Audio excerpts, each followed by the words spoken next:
فأعوذ بالله من الشيطان الرجيم بسم الله الرحمن الرحيم ثاني اثنين إذ هما في الغار إذ يقول لصاحبه لا تحزن إن الله معنا صدق الله مولانا العظيم والصلاة والسلام عليك يا رسول الله وعلى آلك وأصحاب سيدنا يا حبيب الله مولاي صل وسلم دائما ابدا على حبیبک خیر الخلق کلهم۔ اللہ تبارک و تعالیٰ کی حمد و ثنا کے بعد اللہ تبارک و تعالیٰ نے ہم تک جو دین پہنچایا ہے، اس دین کے سب سے پہلے محافظ نبی کے بعد صحابہ کرام رضی اللہ تعالیٰ عنہم اجمعین ہیں، اور نبی کریم علیہ السلام کے جتنے صحابہ ہیں وہ سارے کے سارے ہمارے لیے قابل حجت ہیں اور ہمارے لیے قابل اعتبار ہیں۔ نبی کریم صلی اللہ علیہ وسلم کے ظہری وصال کے بعد اس دنیا کو سنبھالنے والے اور اس امت کی راہبری فرمانے والے حضرت سیدنا ابو بکر صدیق رضی اللہ تعالیٰ عنہ ہیں۔ یاد رکھیں، نبی کریم علیہ السلام کا ہر صحابی چھوٹا ہو چاہے بڑا ہو، عمر کے اعتبار سے یا علم و فضل کے اعتبار سے ہمارے نزدیک سارے بڑے بدقسمتی سے حضور علیہ السلام کا فرمان سچ ہونا تھا۔ آج ہمارے دور میں طرح طرح کے فتنے جنم لے رہے ہیں۔ جیسے حضور نے ارشاد فرمایا تھا کہ قیامت کی نشانی میں سے ایک نشانی یہ ہے کہ بعد میں آنے والے لوگ پہلے والے لوگوں کی برائیاں کریں گے۔ تو آج جو ہمارے مادر پدر آزاد لڑکے ہیں، نوجوان ہیں، خواہ وہ کسی بھی فیلڈ سے تعلق رکھتے ہیں، اتنے مادر پدر آزاد ہیں علیہ اللہ، ان کی تو چھوٹے موٹے بندے پہ تاکہ نہیں پڑتی، وہ سیدھا بات کریں گے تو صحابی، سیدھا بات کریں گے تو تابعین۔ کوئی صحابی کو برا بھلا کہہ رہا ہے، کوئی تابعین کو برا بھلا کہہ رہا ہے، کوئی ائمہ مجتہدین کو برا بھلا کہہ رہا ہے۔ حقیقت کیا ہے؟ حقیقت کیا ہے؟ حقیقت یہ کہ نبی پاک صلی اللہ علیہ وسلم کے فرمان میں سچ ثابت ہونا تھا۔ حضور علیہ السلام کے ہر صحابی سچے ہیں، عادل ہیں۔ ہمارے لوگ تاریخ کا سہارا لیتے ہیں، تاریخ کے اندر یوں ہے، تاریخ کے اندر یوں ہے، تاریخ کے اندر یوں ہے، حالانکہ تاریخ جو ہے وہ کسی خاطر کی نہیں ہے۔ وہ کیسے ہے؟ بڑی پیاری بات ہمارے بزرگ نے لکھی ہے، فرمایا آپ نے دیکھا ایک کاشتکار گندم اگانے کے لیے بیج ڈالتا ہے، گندم اگتی ہے، 5 ماہ بعد 6 ماہ بعد گندم پک جاتی ہے، اس کو کاٹتا ہے، کاٹنے کے بعد پھر کیا کرتا ہے؟ اس کو تھریشر میں ڈالتا ہے۔ تو کیا ہوتا ہے؟ جب تھریشر میں ڈالا جاتا ہے تو دانے الگ، بھوسا الگ ہو جاتا ہے۔ پھر بھی دانوں کے اندر کیا ہوتا ہے؟ مٹی ہوتی ہے، کنکریاں ہوتی ہیں، بھوسا ملا ہوتا ہے، چھوٹا دانا، بڑا دانا یا کسی اور بوٹی کا بیج موجود ہوتا ہے۔ تو فرمایا پھر کیا کرتا ہے؟ وہ بوری میں ڈالتا ہے، بوری میں ڈال کے مارکیٹ میں لے جاتا ہے یا گھر میں لے آتا ہے۔ جب گھر میں لے آتا ہے، جس سال کی گندم آ گئی، اب کیا ہوتا ہے؟ جب آٹے کی ضرورت ہوتی ہے تو کیا کرتا ہے؟ فرمایا وہ بوری اٹھاتا ہے، ایسے ہے بوری اٹھا کے کدھر لے جاتا ہے؟ فرمایا وہ چکی کے پاس۔ جب چکی والا اس سے پوچھتا ہے ہاں جی کیا کرنا ہے؟ جی آٹا بنانا ہے، تو 2 سوال کرتا ہے، یہ بتائیں کہ صفائی کرنی کہ نہیں کرنی؟ تو جواب کیا دیتا ہے؟ جی صفائی بھی کرنی ہے۔ تو صفائی جب کی جاتی ہے تو کیا ہوتا ہے؟ بھوسا نکل جاتا ہے، مٹی نکل جاتی ہے، کنکری نکل جاتی ہے، اور ہر وہ چیز جو گندم کے علاوہ ہوتی ہے وہ نکل جاتی ہے۔ پھر جا کے گندم کا آٹا بنایا جاتا ہے۔ تو ہمارے علماء فرماتے ہیں تاریخ کی مثال ایسے ہے جیسے گٹو کے اندر، بوری کے اندر دانے ہوں اور اس کے اندر بھوسا بھی ہو اور اس کے اندر مٹی بھی ہو، کنکریاں بھی ہو۔ فرمایا جب یہ ساری چیزیں تاریخ کے زمرے میں آتی ہے، جس طرح چکی کے پاس جا کے بھوسا الگ، ہر چیز الگ ہو جاتی ہے، تو فرمایا ہم نے اسلام کو تمہارے لیے ایسے رکھا ہے۔ فرمایا وہ تاریخ تمہارے سامنے آئے گی، وہ ہوگی گندم، اس کے اندر کوئی چیزیں اچھی بھی ہوگی، اس کے ساتھ ساتھ بری چیزیں بھی اس کے ساتھ لگی ہوگی، جو جو انسان کے مال کے لیے جان کے نقصان دہ ہوں گی تو فرمایا چکی والے کے پاس چلے جانا، وہ بھوسا الگ کر دے گا، گندم الگ کر دے گا۔ تو ہمارے علماء فرماتے ہیں اسی طرح تاریخ کو اٹھا کے عالم دین صاحب علم کے پاس آنا، وہ تمہارے سامنے سے دین والی چیز کو الگ کر دے گا، غلط چیز کو الگ کر دے گا۔ ہم لوگ کیا کرتے ہیں؟ حضرت سیدنا احنف بن قیس رضی اللہ تعالیٰ عنہ ایک تابعی ہیں، بہت قابل علم اور قابل عمل تابعی ہیں۔ حضرت سیدنا فاروق اعظم رضی اللہ تعالیٰ عنہ کے دور مبارک میں آپ نے آپ کو بصرہ بھیجا، حضرت عبداللہ بن مسعود رضی اللہ تعالیٰ عنہ کی بارگاہ میں، فرمایا جاؤ اور یہ خط لے کر جاؤ۔ کتنے ذہین تھے، جب وہاں پر پہنچے انہوں نے خط لکھا تو خط میں لکھا ہوا تھا، فرمایا عبداللہ بن مسعود یہ بندہ مجھے ضرورت تھا، میں اس سے مشورے لیا کرتا تھا۔ یعنی کون کہتے ہیں؟ حضرت سیدنا عمر فاروق رضی اللہ تعالیٰ عنہ، یعنی جس سے عمر مشورہ لے، یہاں پتہ ہوگا۔ فرمایا یہ مجھے اتنا مطلوب تھا، میں اس سے مشورے لیتا تھا، لیکن میں نے اس کو آپ کی طرف بھیج دیا ہے۔ یہی حضرت احنف بن قیس رضی اللہ تعالیٰ عنہ ارشاد فرماتے ہیں، فرمایا ہمارے سب سے پہلے جو محسن ہیں وہ صحابہ کرام رضی اللہ تعالیٰ عنہم اجمعین ہیں، یہ تابعی ہیں۔ فرماتے ہیں کیوں؟ فرمایا اس لیے کہ اللہ تبارک و تعالیٰ نے جتنا دین تھا وہ سارا کا سارا مصطفیٰ کریم علیہ السلام کے سینے میں ڈال دیا، اور مصطفیٰ نے اپنا سارا علم صحابہ کے سینے میں ڈال دیا۔ تو فرمایا کہ پھر یہ سارے صحابہ میں سے ہر صحابی کا اپنا اپنا مقام ہے، اور سارے صحابہ کا جو امام ہے اس کا نام سیدنا ابو بکر صدیق رضی اللہ تعالیٰ عنہ۔ اللہ پاک نے بڑی کمالات اور بڑی منفرد خصوصیات سے نوازا تھا، بڑی کمال کی خصوصیات سے۔ کچھ چیزیں میں آپ کی خدمت کرتا ہوں، آپ کو بڑی منفرد خصوصیات عطا فرمائی تھی۔ پہلے نمبر پہ آپ کی جو خصوصیت ہے وہ یہ ہے کہ آپ کا صحابی ہونا قرآن سے ثابت ہے، صحابی ہونا قرآن سے ثابت ہے۔ نبی کریم علیہ السلام کے ابو بکر صحابی کے علاوہ جتنے صحابہ ہیں، فرمایا وہ سارے صحابہ حدیثوں سے اور نبی کریم علیہ السلام کے صحابہ سے اور فرمایا کتابوں سے ثابت ہے، اور میرے نبی کریم علیہ السلام کے جو ابو بکر صحابی ہیں ان کا صحابی ہونا صحابہ سے ثابت نہیں، اللہ کے قرآن سے ثابت ہے۔ سورہ توبہ میں اللہ رب العالمین ارشاد فرماتے ہیں اذ یقول لصاحبہ لا تحزن ان اللہ معنا۔ غار کا موقع تھا، نبی کریم نے فرمایا اے ابو بکر پریشان کیوں ہوتے ہو؟ یا رسول اللہ ابو جہل آ جائے گا، اس کے رفقا آ جائیں گے، پکڑ لیں گے، یہ معاملہ یہ معاملہ یہ معاملہ ہوگا۔ نبی کریم علیہ السلام نے تسلی دیتے ہوئے ارشاد فرمایا یا اذ یقول لصاحبہ لا تحزن ان اللہ معنا، اے میرے صاحب ڈرتا کیوں ہے، غم نہ کر، اللہ بھی ہمارے ساتھ ہے، جس کے ساتھ خدا ہوتا ہے ساری کائنات اسی کے ساتھ ہوتی ہے۔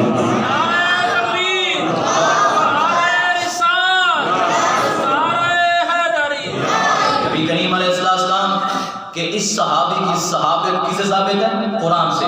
یہی وجہ ہے حضرت امام مالک رحمۃ اللہ علیہ فرماتے ہیں، فرمایا جو بندہ ابو بکر کی صحابیت کا انکار کرتا ہے گویا کہ وہ قرآن کا انکار کرتا ہے۔ جس طرح قرآن کا منکر کافر ہے، اس طرح ابو بکر کی صحابیت کا منکر بھی کافر ہے۔ اندازہ لگایا، قرآن کا منکر بھی کافر اور ابو بکر صدیق کی صحابیت کا منکر بھی کافر۔ کیوں کافر؟ فرمایا اسی وجہ سے کہ ان کی صحابیت قرآن سے ثابت ہے، اب ان کی صحابیت کا انکار نہیں ہو رہا، قرآن کی آیت کا انکار ہو رہا ہے۔ نبی کریم صلی اللہ تعالی علیہ وآلہ وسلم کے اس صحابی کی دوسری منفرد خصوصیت یہ ہے کہ آپ عاقل بالغ ہو کر مردوں میں پہلے نمبر میں اسلام لائے۔ عاقل بالغ مردوں میں پہلے نمبر پہ اسلام لائے۔ آپ کہیں گے جی حضرت علی کے بارے میں بھی آتا ہے، حضرت اما خدیجہ کے بارے میں بھی آتا ہے، حضرت زید بن حارثہ کے بارے میں بھی آتا ہے کہ آپ پہلے مسلمان ہیں۔ سنیں، فرمایا کہ حضرت علی بچپن میں اسلام لائے، اور بچے کا اسلام لے آنا کوئی بڑی بات نہیں ہے، اور گھر والی کا اسلام قبول کرنا کوئی بڑی بات نہیں ہے، اور اسی طرح کسی غلام کا اسلام قبول کرنا یہ کوئی اہم بات نہیں ہے، بلکہ اہم بات یہ ہے کہ بندہ تاجر ہو، تجارت کرنے والا، اور تجارت بھی ریشم کی۔ آج کے زمانے میں سب سے مہنگی جو تجارت ہے وہ سونے کی ہے، گولڈ وغیرہ کی ہے۔ آج کے دور میں مہنگی ترین تجارت یہی ہے، اس زمانے میں مہنگی ترین جو تجارت تھی وہ ریشم کی تھی۔ ابو بکر صدیق رضی اللہ تعالیٰ عنہ ایکسپورٹ اور امپورٹ کا کام کرتے تھے، یعنی مکہ میں باہر سے جناب والا ریشم آتا اور یہاں سے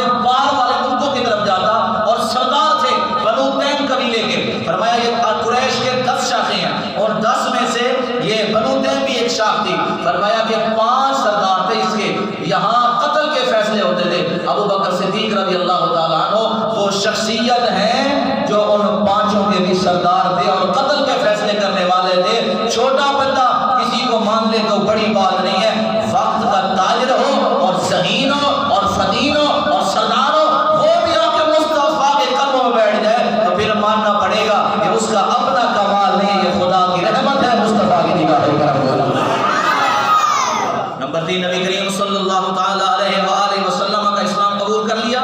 اسلام قبول کرنے کے بعد اسلام کے اظہار میں بھی آپ کا پہلا نمبر ہے۔ فرمایا یہ بھی آپ کی خصوصیت ہے۔ حضرت علی رضی اللہ تعالیٰ عنہ نے دیکھا نبی کریم علیہ السلام نماز پڑھ رہے ہیں، عرض کیا رسول اللہ یہ کیا کر رہے ہیں؟ فرمایا جس رب نے مجھے نبی بنایا ہے اس رب نے مجھے کہا ہے کہ میں ایسے کروں۔ حضرت علی رضی اللہ تعالیٰ عنہ عرض کرنے کہ رسول اللہ مجھے اجازت ہے، میں گھر جاتا ہوں اور باہر لوگوں کو کہتا ہوں کہ آؤ نبی کریم علیہ السلام نماز پڑھ رہے ہیں، نماز پڑھو۔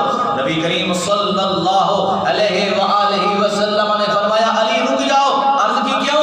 فرمایا اس لیے کہ رک جاؤ، ابھی وہ وقت نہیں آیا۔ فرمایا کہ تم جاؤ اور جا کر جناب اعلان کرو اور لوگ آ کے میرے ساتھ نماز پڑھیں۔ فرمایا ابھی تمہیں کسی کو کہنے کی ضرورت نہیں، ابھی اسلام کو چھپاؤ، ابھی دین کو چھپاؤ۔ حضرت ابو بکر صدیق جب اسلام لائے، اسلام لانے کے فوراً بعد مکہ شریف کے پاس گئے اور کھڑے ہو کر اعلان کیا، فرمایا لوگوں آؤ میرے نبی کے ساتھ تشریف لے آؤ اور میرے نبی کے ہاتھ میں کلمہ پڑھو۔ کیوں؟ میرا نبی بھی سچا ہے اور میرا نبی جس خدا کو مانتا ہے وہ خدا بھی سچا ہے۔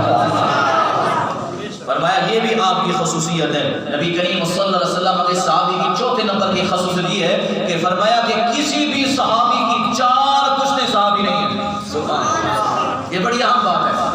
کسی بھی صحابی کا باپ بھی نبی ہو، خود اپنا باپ بھی صحابی ہو، بیٹا بھی صحابی ہو اور جناب والا کے پوتا بھی صحابی ہو، 4 پشتیں۔ حضرت ابو بکر صدیق واحد صحابی ہیں، آپ کے ابا جان ابو قحافہ کی کلیت ہے، عثمان نام ہے، فرمایا وہ بھی صحابی، ابو بکر بھی صحابی، عبد الرحمن آپ کا بیٹا ہے وہ بھی صحابی، آگے عبد الرحمن کا بیٹا ہے محمد وہ بھی صحابی۔ فرمایا باپ بھی صحابی، ابو بکر بھی صحابی، بیٹا بھی صحابی، آگے پوتا بھی صحابی۔ سبحان اللہ، یوں کہیں کہ ہم اپنے پشتوں سے نبی کریم علیہ السلام کے غلام تھے۔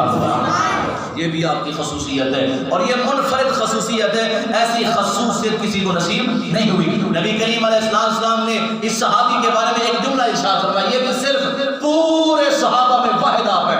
نبی کریم علیہ السلام جب تشریف لائے اللہ رب العالمین نے مومنوں پر احسان فرمایا۔ قرآن کہتا ہے لقد من اللہ علی المؤمنین اذ بعث فیہم رسولا، البتہ تحقیق ہم نے احسان فرمایا کس پر؟ ایمان والوں پر، کہ ہم نے احسان کیا ان پر نبی کریم صلی اللہ علیہ وسلم کو بھیجا، یعنی نبی کریم علیہ السلام ساری کائنات کے محسن بن کر تشریف لائے تو اللہ نے تمام مومنوں پر احسان کیا، نبی کو بھیجا۔ اب جملہ سنیے، نبی کریم صلی اللہ تعالی علیہ وآلہ وسلم جب ساری کائنات کے محسن بن کے تشریف لائے تو حضور علیہ السلام خود فرماتے ہیں، فرمایا اے لوگوں میں نے سب کے احسان کا بدلہ دے دیا، جس نے مجھے مال دیا تو میں نے مال کے بدلے مال دے دیا، جس نے مجھے اولاد دی ضرورت پڑی تو میں نے اسے اولاد دے کے اپنا احسان اس سے جناب والا ختم کروا لیا۔ فرمایا پوری دنیا کے اندر جس نے میرے ساتھ بھلائی کی تو میں نے اس کا بھلائی کا بدلہ اسی دنیا کے اندر دے دیا، سوائے میرے ابو بکر کے۔ میرے ابو بکر نے میرے اوپر اتنے احسان کیے ہیں، اس کے احسان میں نہیں دے سکتا، قیامت کے دن رب الجلال خود عطا فرمائے گا۔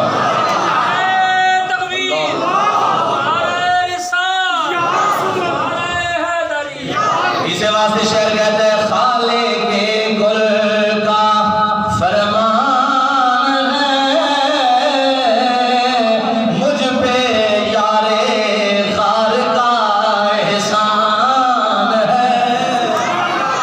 نبی پاک صلی اللہ علیہ وسلم نے فرمایا میرے احسان کا بدلہ قیامت کے دن اللہ تبارک و تعالیٰ فرمائے گا۔ تاریخ خلفاء کے اندر آتا ہے، اللہ مسعودی لکھتے ہیں قیامت کے دن اللہ تبارک و تعالیٰ مصطفیٰ کریم علیہ السلام کے اس احسان کا بدلہ یہ دے گا، ابو بکر کو کسی کٹہرے میں کھڑا نہیں کرے گا اور یہ نہیں پوچھے گا فرشتے پوچھو اس سے اس نے زندگی کہاں گزاری، اس نے مال کہاں خرچ کیا، اس کی صبح کیسی تھی، اس کی شام کیسی تھی، اس کے لیل و نہار کیسے تھے۔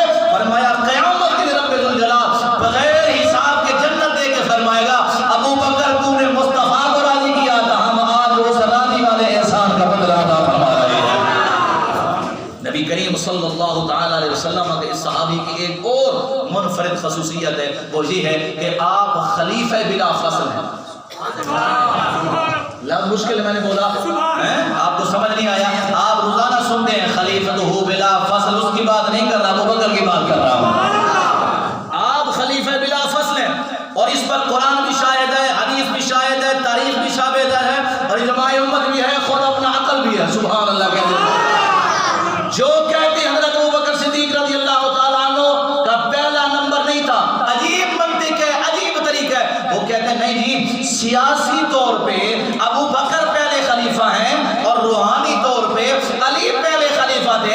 میں نے کہا نماز پڑھانا یہ سیاست والوں کا کام ہے یا روحانیت والوں کا کام ہے؟ کہا یہ تو روحانیت کا کام ہے۔ میں نے کہا مصطفیٰ کریم نے مصلی امامت پہ کھڑا کر کے بتایا، فرمایا روحانیت کا امام بھی ابو بکر ہے، سیاست کا امام بھی ابو بکر ہے۔ تمام مست کلندر ابو بکر کا پہلا نمبر، صدیق کا پہلا نمبر، تمام مست کلندر تمام مست کلندر صدیق کا پہلا نمبر۔ ابو بکر صدیق کی خلافت بلا فصل ہے، درمیان میں کوئی اور نہیں۔ ابو بکر صدیق ہی پہلے خلیفہ ہیں، اس پر کسی کے ساتھ لڑنے جھگڑنے کی ضرورت نہیں ہے۔ میں آپ کو چھوٹی سی مثال دے کے اس مسئلے کو جناب تھوڑا سا ٹچ دے کے آگے چلتا ہوں۔ حضرت ابو بکر صدیق رضی اللہ تعالیٰ عنہ پہلے خلیفہ، سنیں غور سے بھائی، توجہ سنیں بھائی۔ نبی کریم صلی اللہ علیہ وسلم کے صحابہ اس وقت موجود تھے، کتنے تھے؟ ایک روایت کے مطابق 1,24,000، دوسری کے مطابق 2 لاکھ صحابہ موجود تھے۔ میں آپ سے پوچھنا چاہتا ہوں، میں آپ کے سامنے کوئی غلط کام کروں، آپ 10 افراد 20 افراد بیٹھے ہوں، فوراً ٹول گے استاد جی ٹھیک ہے، آپ ہمارے امام صاحب ہیں، آپ ہمارے مفتی صاحب ہیں، ہمارے لیے قابل احترام ہے، لیکن حضرت یہ مسئلہ ایسے نہیں ہے، اس چیز کا حقدار آپ نہیں، وہ تھا۔ یعنی 10 بندوں کے سامنے بندہ کسی کی سیٹ پر بیٹھ جائے تو لوگ ٹوکتے ہیں، لوگ منع کرتے ہیں، لوگ کہتے ہیں یوں نہیں کرتا۔ میں حیران ہوں، تیرے میرے کے اندر اتنی غیرت ہے کہ 10 بندے بیٹھے ہو، کسی کو کسی کی کرسی پہ نہیں بیٹھے تھے۔ نبی کے 2 لاکھ صحابہ خاموش رہے، ابو بکر نے قبضہ کر لیا، عمر نے قبضہ کر لیا، عثمان نے قبضہ کر لیا، یہ کیسے ہو سکتا ہے؟ میں نے کہا تیرے عقل کے اندر فضول ہے۔ نبی کا پہلا یار بھی سچا تھا، نبی کے سارے یار بھی سچے تھے۔ نبی کریم صلی اللہ تعالیٰ علیہ وسلم کا خلیفہ بلا فصل بھی آپ کو یہ خصوصیت نصیب ہوئی۔ اب میں نے جملے اور بھی ہیں، لیکن آخری بات اور کرنی ہے چونکہ ٹائم بڑا مختصر ہے۔ اب آخری جملہ میں نے کہنا ہے، فرمایا نبی کریم علیہ السلام کے ابو بکر کی یہ ایک منفرد خصوصیت ہے، کیا ہے؟ فرمایا مصطفیٰ کریم نے جتنا وقت ابو بکر کو دیا ہے کسی اور کو دیا ہی نہیں۔ سبحان اللہ، قاری سبحان اللہ۔ قاری صاحب، ابو بکر صدیق کو جتنا مصطفیٰ کریم علیہ السلام نے رفاقت دی ہے، قرب دیا ہے، کسی کو ٹائم وقت رفاقت دی نہیں ہے۔ آپ کہیں گے جی وہ کیسے؟ فرمایا ابو بکر صدیق رضی اللہ تعالیٰ عنہ اسلام لانے سے پہلے بھی نبی کریم علیہ السلام کے یار تھے، دوست تھے، ساتھی تھے۔ اسلام لایا تو پھر صبح شام رات دن ہر وقت نبی کریم غزوہ احد نبی کریم علیہ السلام کے ساتھ، احد ہو، بدر ہو، حنین ہو، تبوک ہو، کوئی غزوہ ایسا نہیں، کوئی سفر ایسا نہیں جہاں مصطفیٰ ابو بکر نہ ہو۔ یہی وجہ ہے علی المرتضیٰ شیر خدا رضی اللہ تعالیٰ عنہ فرماتے ہیں، جب عمر فاروق رضی اللہ تعالیٰ عنہ کا وصال ہوا، بخاری کے اندر موجود ہے، حضرت عبداللہ بن عباس فرماتے ہیں میں کھڑا تھا، کسی نے میرے جناب والا کھانے پہ ہاتھ رکھا اور کہا اللہ رحم فرمائے عمر پر، اللہ رحم فرمائے عمر پر، اللہ رحم فرمائے عمر پر۔ ایسا خلیفہ کوئی فرمایا اس جیسا کوئی خلیفہ نہیں ہے۔ فرمایا اللہ تبارک و تعالیٰ اسے اپنے یار کے ساتھ رکھ دے، اپنے ابو بکر کے ساتھ ملا دے۔ حضرت عبداللہ بن عباس کہتے ہیں میں نے کیا امیر تم بتاؤ وہ کیا مقام ہے؟ فرمایا میں علی نے کہا میں اکثر سنتا تھا میرے نبی فرماتے تھے میں اور ابو بکر ادھر سے آئے، میں اور ابو بکر نے یوں کیا، میں ابو بکر اور عمر اس طرف گئے۔ یعنی نبی کریم علیہ السلام جب کہیں جاتے تھے تو ابو بکر عمر ساتھ ہوتے تھے، کہیں سے آتے تھے ابو بکر بھی ساتھ ہوتے تھے، عمر بھی ساتھ ہوتے تھے۔ ایک آخری جملہ سنیے اور سبحان اللہ اونچی کہہ دیجیے سبحان اللہ۔ نبی پاک صلی اللہ علیہ وسلم نے ظاہری زندگی کے اندر اپنا قرب عطا فرمایا اور 1,23,999 پیغمبر جتنے گزر چکے ہیں، بعض انبیاء کی قبریں اس زمین کے اوپر موجود ہیں اور بعض کی موجود نہیں ہیں، بعض کی موجود ہیں اور بعض کی موجود نہیں ہیں۔ آپ جا کر تحقیق کریں، نیٹ کی دنیا کا دور ہے اور دنیا گلوبل ویلیج رکھی ہے، فرمایا آپ تشریف لے جائیں، دنیا میں سیر و سیاحت کریں، ہر نبی کے مزار پہ جائیں، فرمایا جہاں بھی آپ تشریف لے جائیں گے نبی کا مزار ہوگا، اس کے صحابی کا مزار نہیں ہوگا۔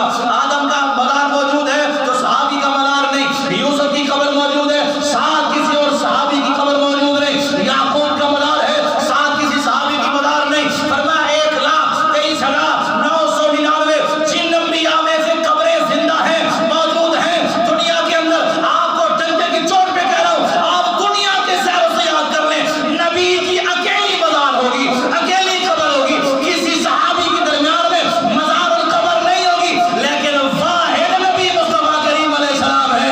میرے مصطفیٰ جہاں ہے نبی کا یار بھی ساتھ تشریف فرما ہے، نبی کا یار بھی، بولا نا نبی کا یار بھی۔ یہ حضور علیہ السلام کے صحابی کی خصوصیت ہے، یہ ان کا مقام ہے۔ حضرت سیدنا علی المرتضی شیر خدا رضی اللہ تعالیٰ عنہ تشریف لائے، سوموار کا دن تھا، ابو بکر کی طبیعت پوچھنے کے لیے، فرمایا ابو بکر کیا حال ہے؟ فرمایا میں ٹھیک ہوں۔ فرمایا کون سا دن ہے؟ علی نے کہا آج سوموار کا دن ہے۔ فرمایا آج میری عمر اس عمر کے مطابق ہو گئی جتنی عمر میرے نبی کریم علیہ السلام کی تھی۔ فرمایا اچھا، فرمایا آج میرا آخری دن ہے، دن بھی وہی ہے۔ فرمایا آج میرا آخری دن ہے اور میں نے اللہ سے عرض کی تھی اللہ میری عمر نبی کی عمر سے زیادہ مت کرنا، جتنے میرے نبی کی عمر تھی میری بھی اتنی عمر ہو۔ فرمایا میں تمہیں وصیت کرتا ہوں۔ کیا وصیت ہے؟ فرمایا میرے کفن کا انتظام کرنا اور مجھے غسل تم نے دینا ہے، اور تیرے وہ ساتھی جنہوں نے نبی کریم علیہ السلام کو غسل دیا تھا، فرمایا وہ سارے کے سارے مجھے غسل دیں گے، اور اس چیز کا بھی خیال کرنا جس کنویں سے تو نے نبی کریم علیہ السلام کے لیے پانی بھرا تھا غسل دینے کے لیے، فرمایا انہی کنووں سے پانی بھرنا، اور یہ بھی یاد رکھنا کفن بھی دینا، غسل اسی طرح دینا جس طرح تو نے نبی کریم علیہ السلام کو دیا تھا۔ اب اللہ کر کے میرا جملہ سمجھ آ جائے، نبی کریم صلی اللہ علیہ وسلم کے صحابی نے دوسرے صحابی سے کہا جب میری میت تیار ہو جائے فرمایا جنازہ پڑھ لی جائے، عرض کی حضور اب آپ کو دفن کہاں کریں؟ فرمایا دو چیزیں ہیں، فرمایا یا تو مصطفیٰ کے پہلو میں دفن کرنا یا جنت البقیع میں۔ عرض کی کیسے؟ فرمایا میری میت اٹھانا، میری لاش اٹھانا اور میرے جسد اقدس کو اٹھانا، اپنے کاندھوں پہ لینا اور صحابہ کو ساتھ لے جانا، مصطفیٰ کے روضے پہ چلے جانا، وہاں کیا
نبی المرتضیٰ سے فرمایا اگر اندر سے آواز آ جائے اور دروازہ خود کھل جائے تو مجھے اندر دفن کر دینا.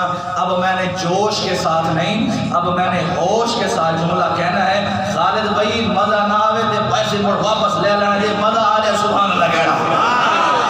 شیخ صاحب جملہ سننا ہے، ہوش کے ساتھ سنیے. کیا میں نے کہا پھر ہوا کیا؟ سیرت حلبیہ، تاریخ دمشق اور تاریخ ابن عساکر وغیرہ کتب کے اندر موجود ہے. حضرت علی نے کہا یا رسول اللہ آپ کا غلام آیا ہے، آپ کا نوکر آیا ہے، آپ کا امتی آیا ہے، آپ کے قدموں میں جگہ کا متلاشی ہے اور جگہ چاہتا ہے. فرماتے ہیں صحابہ کی موجودگی میں، صحابہ کی موجودگی میں، تابعین کی موجودگی میں آنکھوں سے دیکھا. فرمایا کیا ہوا؟